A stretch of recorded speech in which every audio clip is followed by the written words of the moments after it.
Please pray with me. Gracious God, may the meditations of my mouth and the meditations of all our hearts be a pleasing offering to you, O God, our rock and our Redeemer.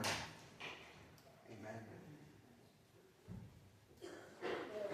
When I was in elementary school, which I don't really like to think about how long ago that was, and I can't remember exactly what grade it was. Maybe that's because of how long ago it was, not sure. It might have been either third or fourth grade, I don't remember. But during recess one day, Jeremy Jockus, one of my classmates, rattled off the names of all 40 presidents.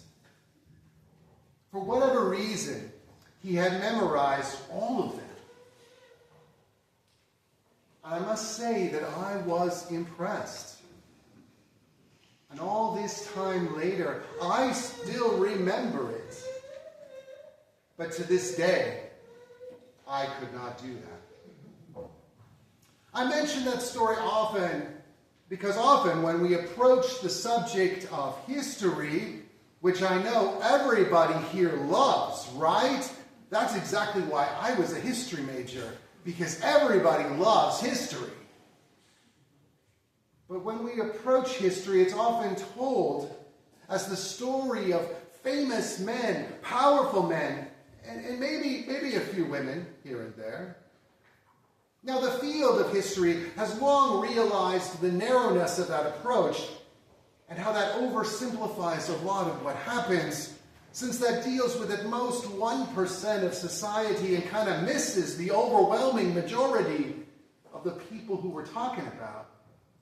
But in the popular imagination, I think we still tend to think of history as the story of powerful, famous, or wealthy men. And that thinking separates human beings into two categories: those who are important and everyone else, which can be written off as not important. And it's easy to feel like you are not important. The average person doesn't have a lot of power. And that tends to reinforce the idea that we're not important. And most of us aren't rich. Most of us aren't famous. Most of us aren't powerful. Do we matter? Are we important? Our text for this evening is a familiar one. Although the Gospel of Matthew also has a birth story, I think the Gospel of Luke's version is probably the one that people most associate closely with. The writer of Matthew focuses on Joseph and talks about important people like kings and magi from afar, while the writer of Luke focuses on Mary and talks about humble people like shepherds. Luke's version starts out with important people, but very quickly the writer lets us know that that doesn't really matter. Caesar and his imperial governor are just mentioned for context. The real action involves a humble couple forced to travel a long distance while pregnant to appease the ego of the emperor. And once arriving in their destination, Bethlehem, they are unable to find suitable shelter. Now, you probably noticed that the Bible reading said guest room and not inn. Now that Kathy has retired, she wasn't able to fix the Bible passage to make it say inn. And sadly, it looks like she is not here with us today. So you'll have to tell her about this later. If you want more details on that translation choice, I talked more in length about it last Christmas, so check out that YouTube video. But suffice it to say, it wasn't the inn that didn't have room. When traveling, most people would stay with a local family, possibly even a relative. Houses in those days would have had a ground floor where they'd also keep their animals. The family would usually live above, and the attic would serve as storage or as a guest room. So Mary and Joseph, as described by the writer Luke, would have been staying on the ground floor of a house among the family's animals. And that's where we're told Jesus was born. The great king, the one promised to save his people, was born in a humble place among animals because there was no room for him anywhere else. Rich, powerful, famous people are not born that way. People that matter aren't placed in a manger as a newborn. Now, we're used to this story, but if we could look at it from afar, I think we'd see how totally upside down this story is. The great king, promised by the prophets of old, is born where the animals are and is placed in a feeding trough. That is pretty different.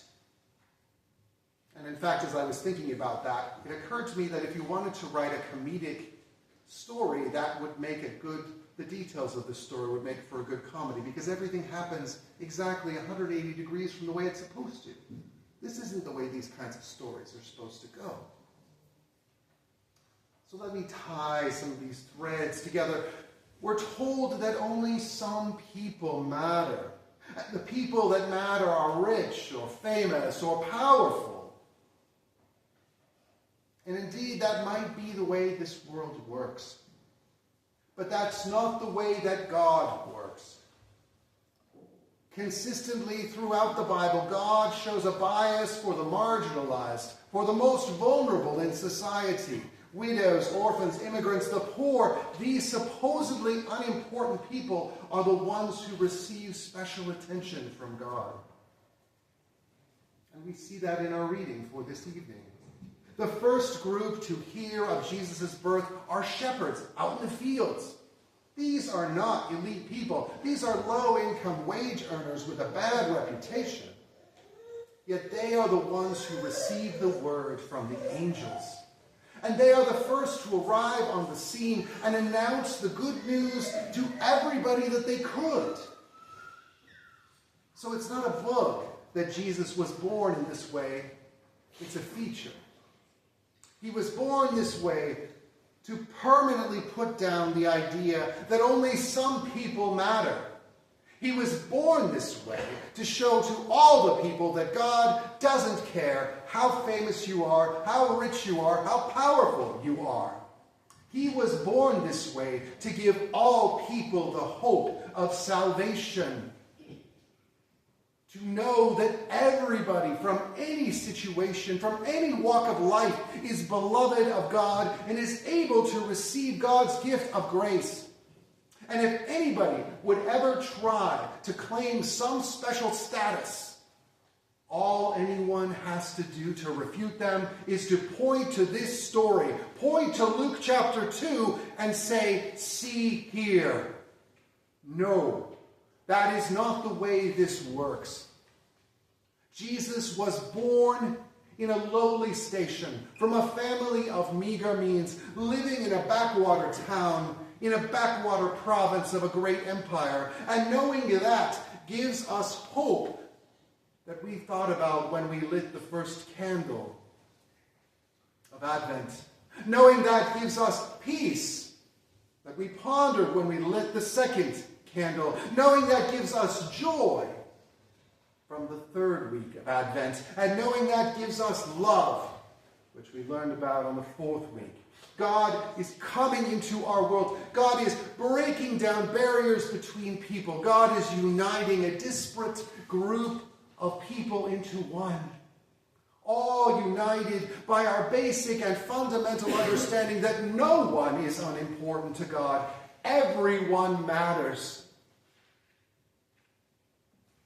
We live in a world that likes to sort us out. Oh, this person is more important than that person. This person is more valuable than that person. I remember one time I was talking to a man who actually donated the money for my scholarship. That's a very interesting conversation to have. But he happened to mention that not all lives in our world were valued the same. What was the life insurance payout for the CEO of a corporation versus a Portuguese fisherman? We live in a world that likes to emphasize those differences and place importance on some poor people's lives as opposed to others. But in this act of incarnation, this act of enfleshment, where Christ is born in such a humble place, this emphasizes that God doesn't care about those things. God doesn't value those things. And in fact, each and every one of us is important to God. And if anybody tries to say otherwise, this story in Luke chapter 2 makes it very clear that that is the way it is. God does not care about status. We are all important. Everyone matters to God.